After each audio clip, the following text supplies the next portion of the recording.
Uh, kita akan melanjutkan pembicaraan kita tentang musik, dan ini adalah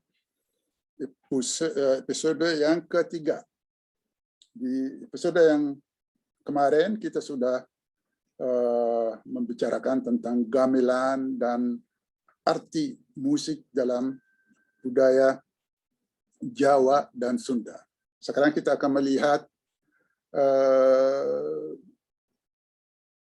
kedudukan musik di budaya yang lain atau bangsa yang lain. Ternyata memang seluruh bangsa di dunia ini mempunyai sistem permusikan tersendiri. Jadi musik adalah hal yang tak dapat dipisahkan dari yang namanya manusia. Sebagaimana kita sudah mengatakan bahwa musik adalah hal yang insting, bawaan, fitri. Jadi tidak bisa diharamkan begitu saja.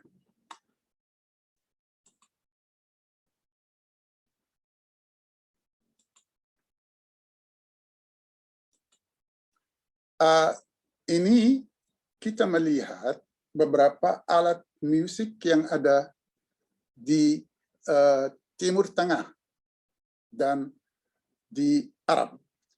Karena Timur Tengah itu sebenarnya bukan negara-negara Arab saja, akan tetapi ada dua negara yang paling penting di Timur Tengah, dan kedua negara itu mempengaruhi budaya permusikan di Arab, yaitu Iran, Persia dulu, dan Turki sekarang. Jadi makam yang digunakan di musik Arab sekarang sebenarnya akarnya diambil dari Persia. Persia itu mempunyai budaya permusikan yang cukup canggih. Jadi alat-alatnya juga bervariasi. Mereka mempunyai, lihat ini, alat namanya kanun. Kanun itu mirip dengan kecapi. Digunakan di Persia, di Turki, dan di Mesir. Juga ada alat yang lain, alat perkusi, ya namanya ini rik. Rik itu semacam rebana. Rik. Mereka juga ada yang mirip dengan rik itu yang namanya tar. Tar itu biasanya digunakan oleh orang-orang sufi. Ada juga ini namanya nai. Nai itu seruling. Nai. Anda mungkin pernah mendengar nai, dan Anda bisa juga kalau ke YouTube, Anda bisa mencari musik nai, Anda akan mendengar suaranya. Ada ini zumara. Ini zumara juga mempunyai warna suara lain dengan nai. Kalau zumara ini, saya lihat ada banyak orang yang mencampuri antara mazmur dan mizmar. Jadi mazmur itu seperti sajak atau puisi agama yang dibawakan Nabi Daud, namanya mazmur. Kalau bahasa Inggris psalm. Lain dengan mizmar, mizmar itu seruling. Jadi saya lihat banyak di Indonesia malah yang menyatakan kalau menyebutkan Daud, ya mizmar Daud, seruling, dan itu salah. Ada juga seorang ternama, seorang profesor yang juga tidak bisa membedakan antara mazmur yang sajak dan mizmar yang alat musik. Ini adalah mizmar, dan yang mazmur itu kadang-kadang dijamak mazamir, yaitu sajak. Karena Nabi Daud itu memang orangnya pintar permusik, akan tetapi dia memainkan alat namanya harpa lain itu. tolong ini Anda jangan mengkaitkan seruling dengan Nabi Daud. Itu enggak benar, karena mizmar dan mazmur itu beda. Nabi Daud itu memang pintar memainkan alat musik, akan tetapi alatnya adalah dinamakan harpa. Ya, ini satunya. Terus kita juga akan melihat ke laras-laras. Jadi semua bangsa itu sebelum laras kita ke teori musik. Teori musik. Musik itu sebagaimana kita katakan bukan perkara yang sepele. Dengan satu kata Anda sudah mengeluarkannya dari kehidupan manusia. Itu nggak bisa. Teori musik ini kan kadang-kadang diistilahkan dengan rudimentary. Jadi kalau Anda lihat ini, keyboard ini ada yang hitam dan ada yang putih. Semuanya itu mempunyai hubungan saling terkait. Kalau lihat ini 1, 2, 3, 4, jadi ada pengulangan. Jadi misalnya dari sini, dari do ini sampai do ini, ada pengulangan. Ini juga berikutnya ada pengulangan. Berikutnya ada pengulangan. Berikutnya ada pengulangan. Sama.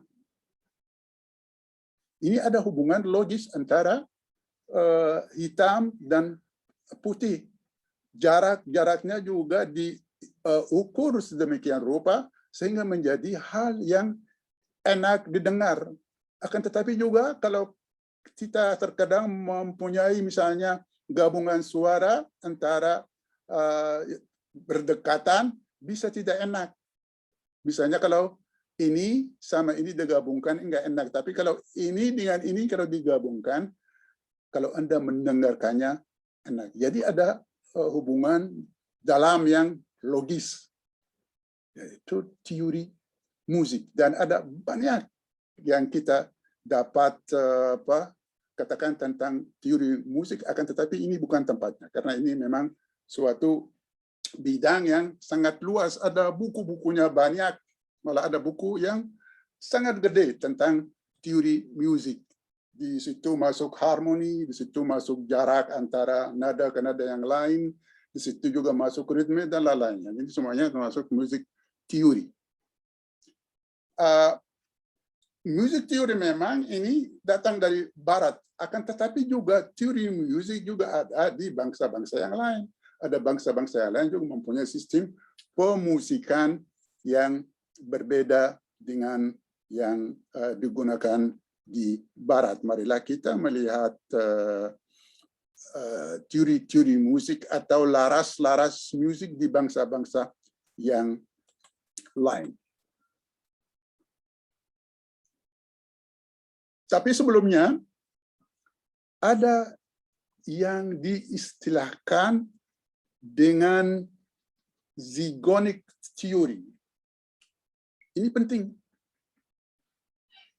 Zygonic theory itu diciptakan seorang namanya Adam Oglethorpe 1983. Dia menciptakan atau menambahkan zygonic theory atau teori zygonik. Itu tentang bagaimana musik make sense, masuk akal. Jika elemen-elemen satu lagu terhubung secara logis, hubungan tersebut terjadi karena pengulangan. Satu lagu terdiri dari frase yang diulang-ulang, akan tetapi bervariasi. Contoh simfoni kelima Beethoven yang mengandung 2 kelompok nada dalam proses unity and diversity, menjadikan komunikasi musik suatu hal yang mungkin dan dapat dipahami. Jadi teori zygonik itu memang teori sangat penting sekali, digunakan dalam fungsi musik seperti misalnya dalam pendidikan, ahli-ahli pendidikan musik menggunakan atau memanfaatkan teori zigonik. Dan juga ada ahli terapi musik. Kalau kita dengar ada terapi musik itu apa? Tidak berarti misalnya kalau Anda ada luka, dikasih musik, lukanya itu bisa sembuh. Bukan seperti itu. Karena musik itu faktor pembantu. Tujuan utama adalah tujuan psikologis. Jadi musik itu mempunyai kemampuan untuk mengalihkan perhatian orang dari suatu hal ke hal yang lain. Maka musik itu terkadang digunakan di beberapa rumah sakit di barat itu di ruang operasi. Kenapa? Karena musik mempunyai kemampuan untuk mengalihkan ketakutan orang yang mau dioperasikan ke hal yang membuat dia tenang. Juga digunakan di operasi untuk anak-anak kecil. Anak-anak kecil juga kalau mau dioperasi sebelumnya akan ada sesi musik, dia bisa mendengar dan ini bisa menenangkan dia dan dia bisa lebih berani untuk menghadapi operasi. Jadi mungkin paling ke arah psikiatris. Jadi digunakan tapi dalam hal yang bersifat psikologi. Jadi jangan Anda punya salah paham kalau misalnya musik itu bisa mengobati, misalnya kalau ada luka atau ada penyakit yang lain bisa langsung sembuh. Tapi bisa saja untuk orang-orang yang ada Alzheimer, ada orang darah tinggi, ada juga orang yang gulanya tinggi. Kalau ada sesi-sesi musik tertentu itu bisa membantu untuk mengurangi kadar gula atau atau meringankan darah tinggi. Ini memang musiknya di situ. Lain hanya dengan pendidikan. Ahli pendidikan musik juga menemukan mekanisme tertentu untuk membuat musik itu menjadi alat pendidikan, terutama dalam pendidikan anak-anak. Dan musik itu kan mempunyai hubungan dengan angka-angka. Sebagaimana kita kemarin menyatakan bahwa Pythagoras menyatakan bahwa alam itu atau alam semesta itu diciptakan atau disusun oleh angka-angka. Jadi musik itu mempunyai kaitan yang erat dengan matematika dan angka-angka. Maka diajarkan di sekolah. Jadi sama halnya dengan matematika murni. Jadi kalau matematika murni untuk orang itu bisa menghitung dan bisa membiasakan dia untuk melakukan hal-hal tertentu. Sama dengan musik juga. Jadi kalau ada anak-anak kita di sekolah mempelajari matematika, tidak berarti dia nantinya kalau lulus jadi ahli matematika gitu. Tidak. Akan tetapi melalui matematika dia bisa dibantu untuk menjadi spesialis di bidang-bidang yang lain. Sama dengan musik. Jadi balik lagi ke zigonik. Zigonik teori itu memang karena dalam sistem pemusikan ada pengulangan. Misalnya kalau Anda mendengar suatu lagu musik, Anda juga akan mendengar pengulangan. Misalnya ada satu frase diulang lagi, terus ada satu frase diulang lagi dengan variasi. Dan kalau Anda melihat sistem struktur musiknya itu adalah pengulangan, tapi pengulangan yang bervariasi. Seperti misalnya ada Simfoni kelima Beethoven. Ada suatu frase, tapi diulang-ulang. Jadi marilah kita mendengar sebagian kecil dari Simfoni Beethoven yang 5. Kita akan melihat pengulangan yang diadakan secara berurutan. ini yang dapat dikatakan tentang teori zigonik. Dan teori itu memang canggih dan juga memerlukan banyak peruraian dan mungkin tempatnya ini agak tidak memungkinkan karena memang ini suatu perkara yang besar. Tapi paling tidak Anda mengerti bahwa teori zigonik dalam musik itu dapat digunakan dalam musik terapi, musik pendidikan, dan psikologi. Ya, marilah kita mendengar sebagian dari simfoni kelima Beethoven.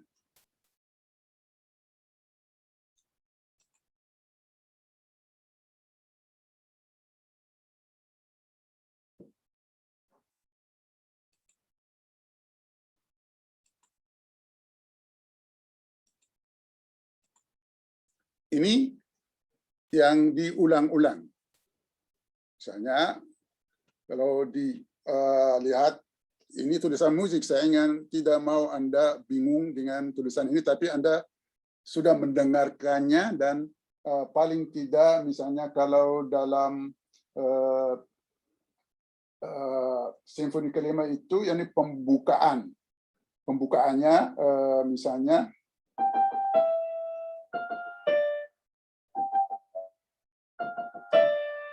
ini tulisannya seperti itu.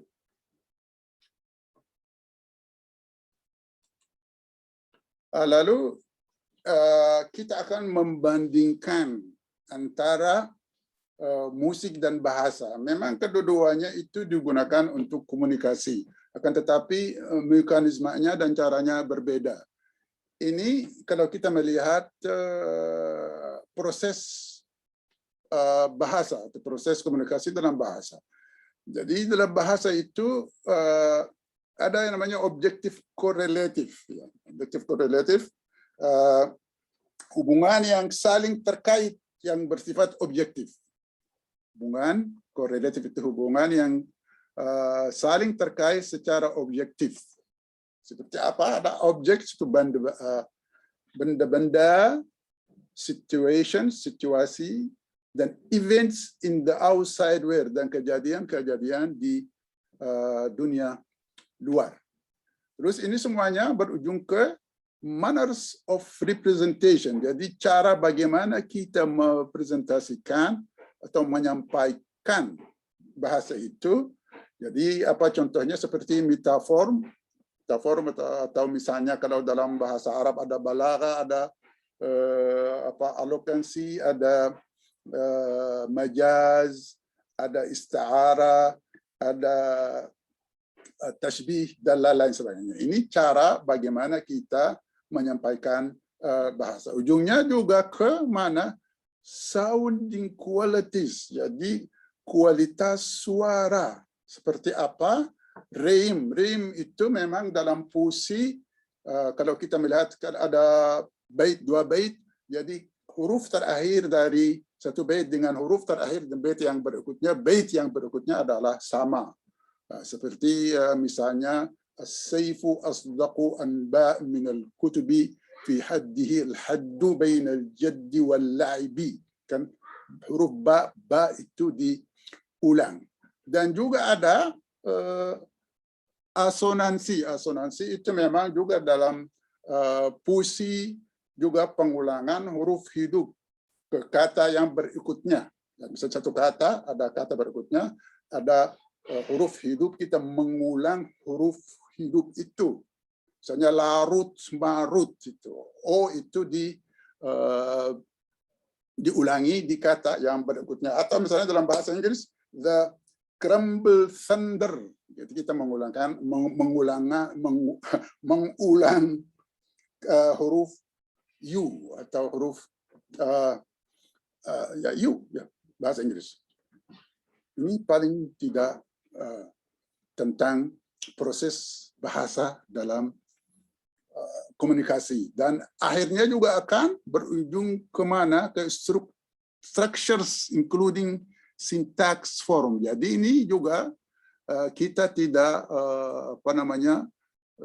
mengabaikan struktur bahasa yang di dalamnya ada sintaks, yaitu sistem nahu, saraf, dan lain-lain sebagainya, dan form dan bentuk. Ini semuanya ke meaning in literary works. Ini arti dalam sebuah karya sastra. Lain hanya dengan musik. Kita lihat ke musik. Dalam musik kita menghapuskan yang ini dan yang ini, dan langsung ke kualitas suara dan struktur. Dan ini adalah musik murni. Ini musik murni. Ini meaning in music.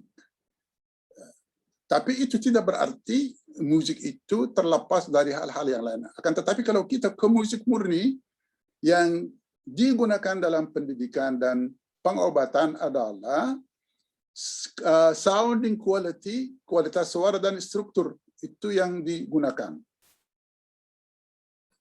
Tidak berarti, sebagaimana saya katakan, musik itu tidak ada kaitannya dengan hal yang lain, tapi kalau kita berurusan dengan estetika, maka musik mempunyai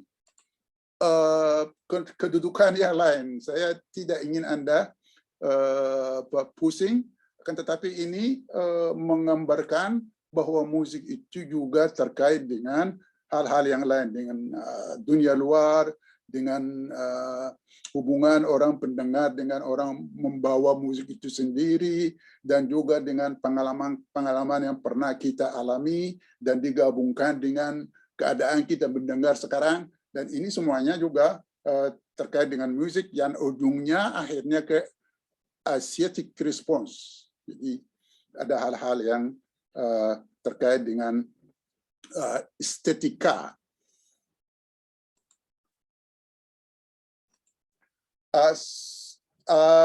Sebelumnya ada yang kita harus lihat, yaitu sistem laras di tempat-tempat yang lain, dan kita akan melihat sistem-sistem itu bagaimana gitu.